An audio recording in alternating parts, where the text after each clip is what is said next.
ہے۔ اس وقت حضرات ہمارے سامنے ایک مناسبت ہے 15 شعبان کی۔ 15 شعبان کی تاریخ بس 2-4 دنوں میں آنے والی ہے۔ اب سب کو معلوم ہے کہ جہاں علم نہیں، علماء نہیں، جہاں بدعت غالب ہے، وہاں 15 شعبان کی اس تاریخ کو مسلمان کیسے مناتے ہیں؟ باقاعدہ شب برات کا نام دے کر اسے ایک عید کی حیثیت دے رکھی ہے، ایک عید کی حیثیت دے رکھی ہے۔ اور میرے اس خطبے پر بدعت کے موضوع پہ بولنے کا پس منظر یہی تھا، یہی پیغام دینا تھا۔ دین اسلام میں شب برات نام کی کوئی عید نہیں ہے۔ شب برات کو عید کی حیثیت دینا بہت بڑی بدعت ہے۔ دیکھو مسلمان، نادان مسلمان، کم علم مسلمان، بے علم مسلمان، بلکہ واللہ کہتا ہوں بسا اوقات عید الفطر اور عید الاضحیٰ میں آپ کو وہ جوش نظر نہیں آئے گا جو جوش کے ایسی عیدوں میں نظر آتا ہے۔ نئے لباس پہن لیے، نئے کپڑے پہن لیے، گھروں میں نئے پکوان پکنے لگے، مسجدوں کو چراغاں کر دیا، مسجدیں روشن ہو گئیں، اور باقاعدہ جس طرح راتوں میں رات پوری تقریروں میں، بیانات میں، عبادت میں گزاری جاتی ہے، مسجدوں میں اجتماعی شکل میں حاضری دی جائے، خطبے ہوں، بیانات ہوں، دروس ہو، نظمیں پڑھی جائیں، نعتیں پڑھی جائیں۔ اور اس سے بڑی بات یہ ہے کہ کچھ اور معمولات بھی، جیسے شب خاص 15 شعبان کو قبرستان جانا، قبرستان کی زیارت کرنا، اور یہ سمجھنا کہ خاص اس رات جانے کی کچھ الگ ہی اہمیت ہے۔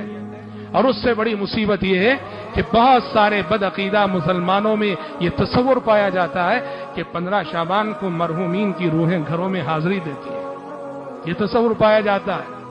اور بلکہ بہت سارے جو نئے پکوان، بلکہ یہ بھی سنا گیا ہے کہ اس خیال سے، اس تصور سے، ہمارے ابا کی روح آئے گی، ہمارے امی کی روح آئے گی، تو وہ زندگی میں جو پکوان پسند کرتے تھے اس دن وہ پکوان بنا کے گھر میں رکھے جاتے ہیں کہ ان کی روحیں آئیں گی اور یہ مزہ چکھ کے جائیں گی۔ کیسی جہالت ہے! اور ستم بالا ہے، ستم یہ ہے کہ ایسی غلط کاموں کے لیے، ایسی گمراہیوں کے لیے کتاب و سنت کے حوالے دیے جائیں، دلائل پیش کیے جائیں۔ اور یاد رکھیں اس معاملے میں جو بھی علماء تقریر کرتے ہیں، دلیلیں پیش کرتے ہیں، پبلک کو کنفیوز کرتے ہیں۔ کیسے کنفیوز کرتے ہیں جانتے ہیں؟ شب برات یا 15 شعبان کی اہمیت اور فضیلت پہ جو دلیلیں پیش کی جاتی ہیں وہ سب کیا ہے جانتے ہیں؟ یا تو ضعیف روایت ہے جو نان اتھینٹک ہے، اور اگر صحیح ہیں تو وہ پوری شب قدر کی دلیلیں ہیں۔ شب قدر کی ساری دلیلیں لا کے شب برات پہ فٹ کرتے ہیں نا اس میں۔ حامیم الکتاب المبین انا انزلناه فی لیلۃ مبارکۃ انا کنا منذرین فیہا یفرق کل امر حکیم۔ سورہ دخان کی ابتدائی آیتیں ہیں۔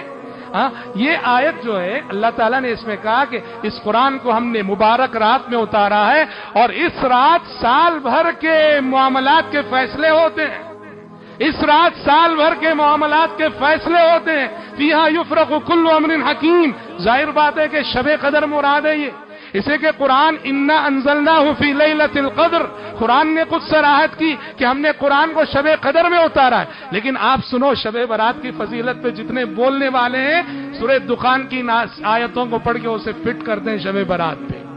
اور پبلک کو کیا معلوم، عوام الناس کو کیا معلوم، وہ کنفیوز ہوتے ہیں، سمجھتے ہیں کہ مولانا نے قرآن اور حدیث سے شب برات کی فضیلت ثابت کی ہے۔ غلط بات ہے۔